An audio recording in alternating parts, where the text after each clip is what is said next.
How's it going, guys? I wanted to give you a quick aquarium tip. Today I want to talk about lights. Lighting your aquarium. A big mistake that a lot of new fish keepers make is you get your tank, you set it up, and you leave the lights turned on 24/7, 365, and you never turn them off.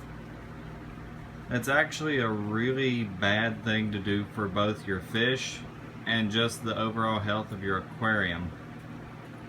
What happens is too much light results in algae.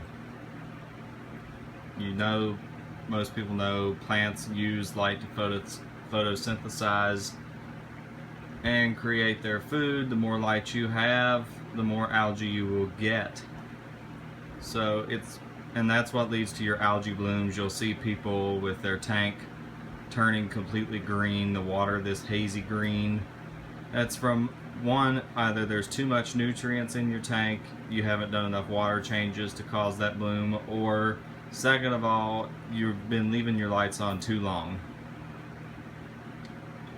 What you need to do, your fish need a period of light and they need a period of dark every day, just like you do. Fish, while they don't sleep the way people go to sleep, fish still need that dark period where their brains go into this resting state.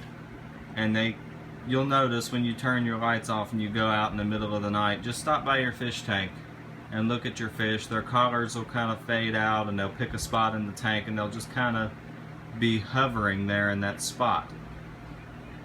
And what that is, that's your fish going into this resting state, and they'll come out of that state when the tank starts to get light.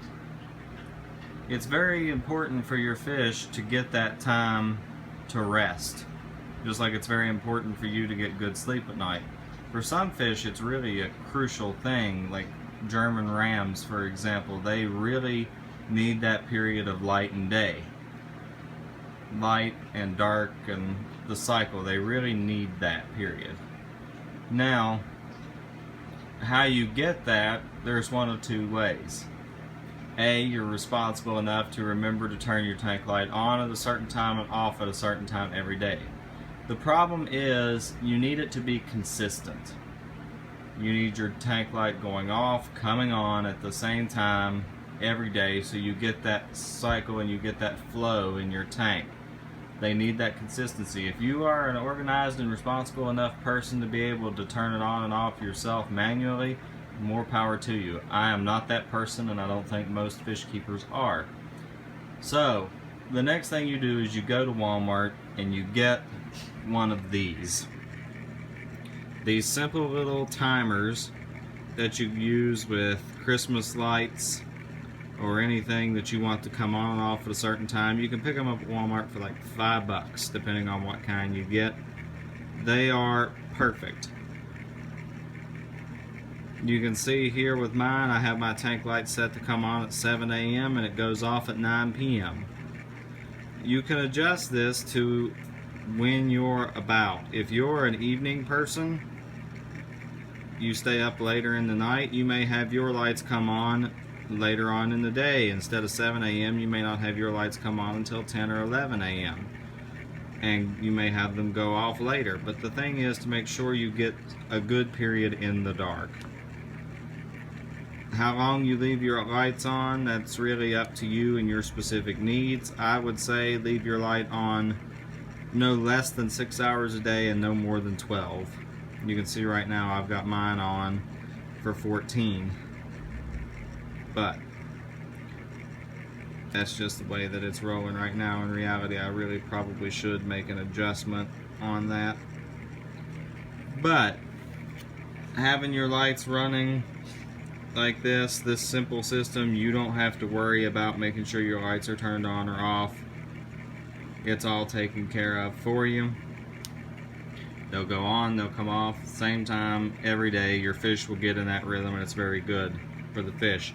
The only time that my tank is not hooked up to this is if one of my pairs of angelfish has a spawn.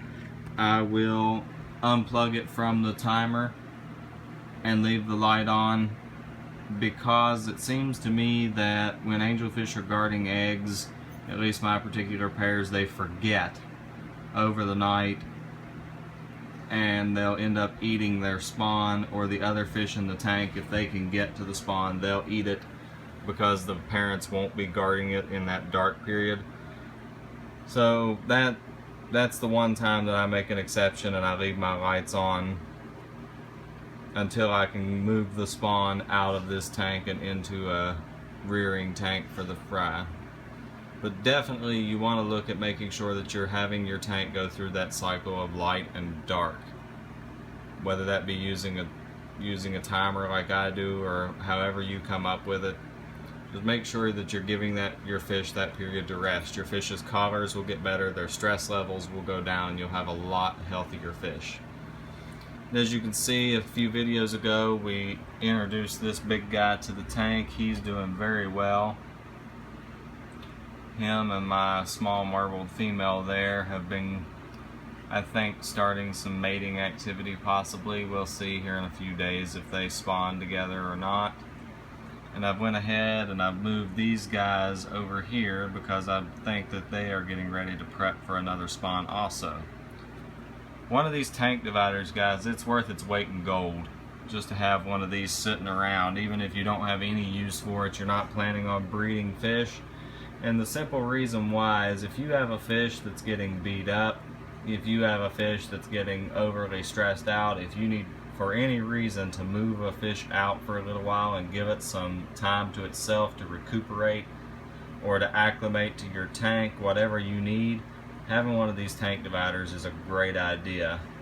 So I would highly suggest building one yourself. There's a lot of videos on here on how to build them.